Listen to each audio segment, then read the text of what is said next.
We've all seen the terrible daytime television shows about the people who just can't seem to let go of the past. We see the camera crew roll up to the house of a man who's got 3 rooms full of snow globes just from Atlantic City. We see it roll up to the house of a woman who's got 17 boxes full of newspapers just from the years 1968 to 1974. But we don't call these people just normal, ordinary people. We call them insane, crazy, and hoarders because they just can't seem to get rid of a material object that has some sort of special hold on them. But this exists a bit of a discrepancy in our American society, because when we see people who don't have material objects like snow globes or newspaper, but hoard so much money that they have no way of actually spending it all, we don't call them hoarders. We put them on the cover of Fortune magazine and we call them role models. Now, this means that we're just doing nothing but actually increasing injustices for the poor because of our frame of mind in American society and our media. But is it true that in America, the rich are truly getting richer and the poor getting poorer? Well, the sad answer is yes. And the answer is yes for 3 main reasons. The first of which being an overall detriment of minimum wage laws. The second being the existence of corporate tax breaks. And the third being an increased cost of living amongst impoverished in the United States today. This brings me to my first point. That's that of unlivable minimum wage laws. According to an article by Al Jazeera on the 1st of May of 2014, Seattle recently raised its minimum wage to $15 an hour, the highest of any place in the United States nationwide. Many people believe that this will just discourage companies from hiring more since they now have to put more money into each employee's paycheck. But in reality, this couldn't be further from the truth.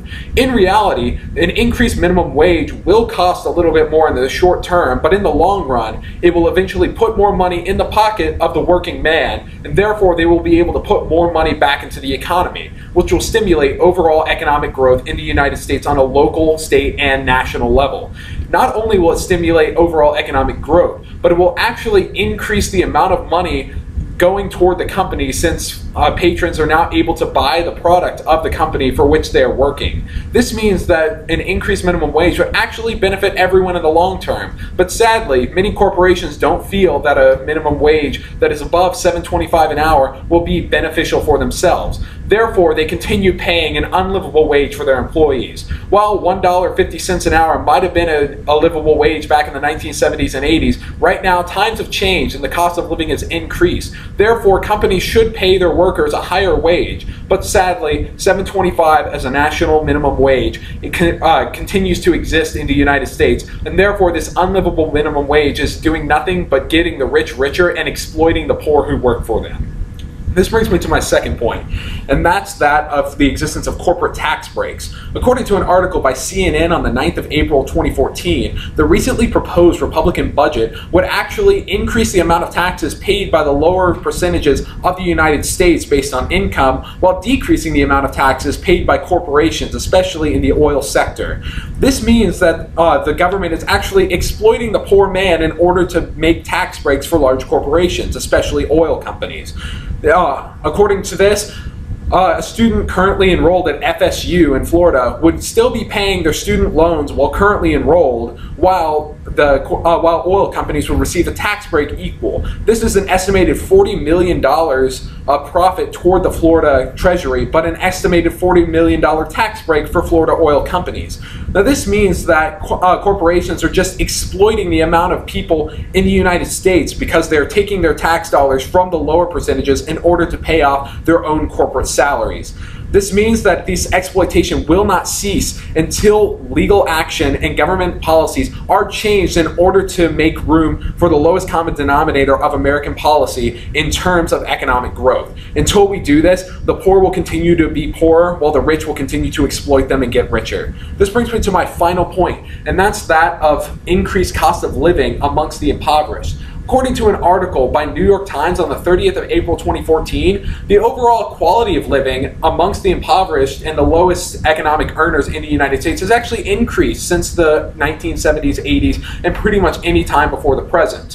While the overall quality of living, including access to, if not ownership of, a television, internet, and telephone, then while this has increased, the overall cost of living has increase exponentially. Many people living below the poverty line are unable to afford basic necessities such as healthcare, childcare, or access to basic needs such as food, water, and medicine. Because these people are unable to afford this and the cost of living has actually increased, the poor are actually just snowballing their amount of debt. Because these people are unable to pay for their basic needs, they continue borrowing and paying over what they can actually afford, therefore increasing the amount of poverty they're in. This leads to nothing but an exponential effect of those living in poverty and the amount of people living in poverty. So until this is changed and the rich and the poor are able to get a hold and actually increase their amount of revenue and not increase their amount of debt, this will do nothing but increase the amount of poverty in the United States. While this has not only been general in poverty, women living in poverty have also been especially susceptible to this effect. According to recent studies, women make on average 77 cents for every dollar a man doing the exact same job would take home. This means that corporations are just paying men 23 cents extra just for being men. Now this is sexism on a corporate level, and nothing is really being done about it on a government level, especially in Congress. Because these women are not able to get a hold of themselves because of the detrimental economic position, they're unable to actually overcome their adversity and be beneficial for the economy and for themselves. Until action is taken, people will continue to live in poverty and will be unable to overcome their condition. So, overall, due to unlivable minimum wage laws, the actual existence of corporate tax breaks and the increased cost of living overall for those living in poverty, it is clear that the rich are getting richer off the exploitation of the poor, and the poor continue to snowball in their debt and increase the amount of poverty. Until government action is taken, we will continue to call the poor hoarders lunatics while continuing to call the rich hoarders role models.